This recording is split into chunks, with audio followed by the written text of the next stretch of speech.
राहुल गांधी के अमेठी से लड़ने की चर्चा और सस्पेंस के बीच केंद्रीय मंत्री स्मृति ईरानी ने फिर निशाना साधा है। कहा है अगर राहुल को खुद को बड़ा नेता समझते हैं तो उन्हें सिर्फ एक सीट से चुनाव लड़ना चाहिए और वो है Amethi.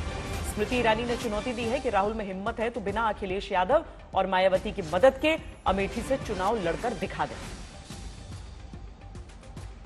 My challenge to Mr. Gandhi was very simple, that if he considers himself the tallest leader of the Congress party, he should fight only the seat of Amethi. हम कहते हैं कि अगर नेता वो है जिसको सहारे की जरूरत नहीं है, ये राहुल गांधी का मानना है, तो फिर वो बिना मायावती जी के, बिना अखिलेश के सहारे के अमेठी अकेले लड़के दिखा दें। लेकिन मैंने जो सुना है कि वो शायद 2 सीटों से लड़ेंगे। जैसे ही वो अनाउंस करेंगे कि वो 2 सीटों से लड़ रहे हैं, वहीं पे उनके अनाउंसमेंट का मतलब है कि वो अमेठी हार रहे हैं। जो इंसान टोटली कन्विंस्ड होता है कि वो जीत रहा है, वो दूसरी सीट की ओर नहीं भागता। लोकसभा चुनाव की घोषणा से पहले सियासी दलों की ओर से उम्मीदवारों का ऐलान किया जा रहा है। बीजेपी की पहली लिस्ट जारी हो चुकी है। कांग्रेस के भीतर भी उम्मीदवारों के नाम पर मंथन हो रहा है, लेकिन सवाल राहुल प्रियंका को लेकर तो कांग्रेस सेंट्रल इलेक्शन कमेटी की शाम को बैठक है। कहा जा रहा है कि 100 से 125 उम्मीदवारों के नाम पर मोहर लग सकती है। वहीं ये भी चर्चा तेज है कि राहुल गांधी अमेठी से दोबारा चुनाव लड़ सकते हैं। ऐसा दावा अमेठी जिला कांग्रेस अध्यक्ष प्रदीप सिंघल की तरफ से किया गया, जो दिल्ली में हुई पार्टी की एक बैठक के बाद अमेठी लौटे। तो क्या आने वाले दिनों में राहुल गांधी इसी तरह से अमेठी की जनता से वोट मांगते नजर आएंगे? क्या इसी तरह वो अमेठी में स्मृति ईरानी को घेरते दिखेंगे? नफरत के बाजार में मोहब्बत की दुकान खोलनी है तो सबसे पहला काम नफरत को मिटाने का है, भाई को भाई से गले मिलाने का है। कुछ दिन पहले अमेठी से राहुल गांधी की भारत जोड़ो न्याय यात्रा गुजरी थी। इस दौरान राहुल गांधी ने अमेठी में जोर शोर से प्रचार किया। बड़ी संख्या में लोग भी उन्हें देखने सुनने के लिए पहुंचे, लेकिन पार्टी के कार्यकर्ताओं को राहुल की उम्मीदवारी के सवाल पर निराशा हाथ लगी।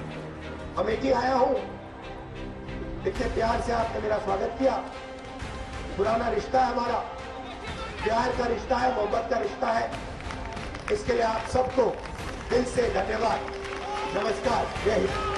अमेठी में भाषण देने खड़े हुए राहुल गांधी के समर्थन कार्यकर्ताओं ने जिस अंदाज में नारे लगाए, उससे लगा कि वो चाहते हैं कि उनका नेता फिर से अमेठी का चुनाव लड़े।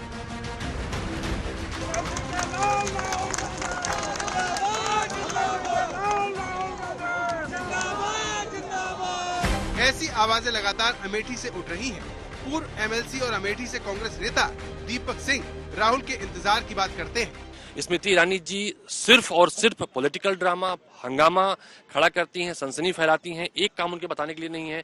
बहुत सारी फैक्ट्रियां बंद हुई, कई सारे state national highway Rahul Gandhi ने बनवाए थे, उनमें गड्ढे नहीं भरवा पा रही हैं। तो ऐसे तमाम मुद्दे हैं जिसको लेकर अमेठी के लोग राहुल गांधी जी का इंतजार कर रहे हैं। लेकिन कांग्रेस का केंद्रीय नेतृत्व अमेठी से राहुल की उम्मीदवारी पर खामोश है, जिसे स्मृति ईरानी कांग्रेस की हार से जोड़ती है। मैं नहीं जानती कांग्रेस का प्रत्याशी कौन होगा, लेकिन ये अपने आप में बहुत ही, मुझे लगता है कि एक अजीब मंजर है कांग्रेस की राजनीति का। पहली बार अमेठी से प्रत्याशी घोषित करने में कांग्रेस इतना समय लगा रही है, इतना चिंतन और मंथन कर रही है। कांग्रेस की हार का संकेत आपको उसी में मिल सकता है। अमेठी से राहुल गांधी की उम्मीदवारी पर एक कशमकश तब है जब पिछले 47 साल में कांग्रेस यहाँ पर सिर्फ 2 बार हारी है। साल 1977 में संजय गांधी यहाँ से चुनाव हारे थे, लेकिन अगले चुनाव में वो जीत गए।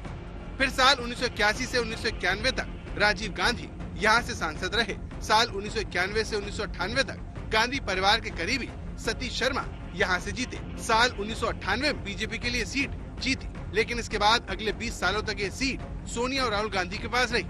जीत का ये सिलसिला 2019 में स्मृति ईरानी की जीत से टूटा।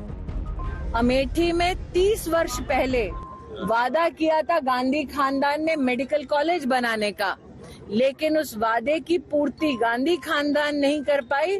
लेकिन नरेंद्र मोदी ने अमेठी के इतिहास में पहली बार मेडिकल कॉलेज देकर यहाँ पर शिक्षा की व्यवस्था को सुदृढ़ किया। अगर राहुल गांधी अमेठी से दोबारा चुनाव लड़ते हैं तो उनके लिए चुनौती कठिन होगी, क्योंकि आंकड़े बताते हैं कि अमेठी में कांग्रेस का जनाधार लगातार खिसक रहा है। साल 2009 में राहुल गांधी ने अमेठी को 3,70,000 से ज्यादा वोटों से जीता, लेकिन उनकी जीत का ये अंतर अगले चुनाव में घट गया। 2014 में वो स्मृति ईरानी से जीत तो गए, लेकिन जीत का मार्जिन 1,07,903 तक जा घटा और 2019 में स्मृति ईरानी ने उन्हें 55,120 वोटों से हराकर बड़ा उलटफेर कर दिया। मगर कांग्रेस कार्यकर्ताओं को लगता है कि इस बार स्मृति ईरानी से हिसाब चुकता किया जा सकता है। अभी क्या लगातार आपकी अमेठी की डिस्ट्रिक्ट कमेटी ने भी प्रस्ताव पारित किया था, तो क्या हाँ मिल गया है राहुल गांधी से अमेठी को लेके? क्या अभी क्या सिचुएशन? देखिए, ना कब थी राहुल गांधी जी जब दिल्ली मिलते हैं या राहुल गांधी जब अमेठी होते हैं, वो कहते हैं अमेठी से उनका नाता पारिवारिक है। तो परिवार में ना नहीं होती ना, तो वो उनका नाता जब वो वायनाड के सांसद थे तब भी वैसे है।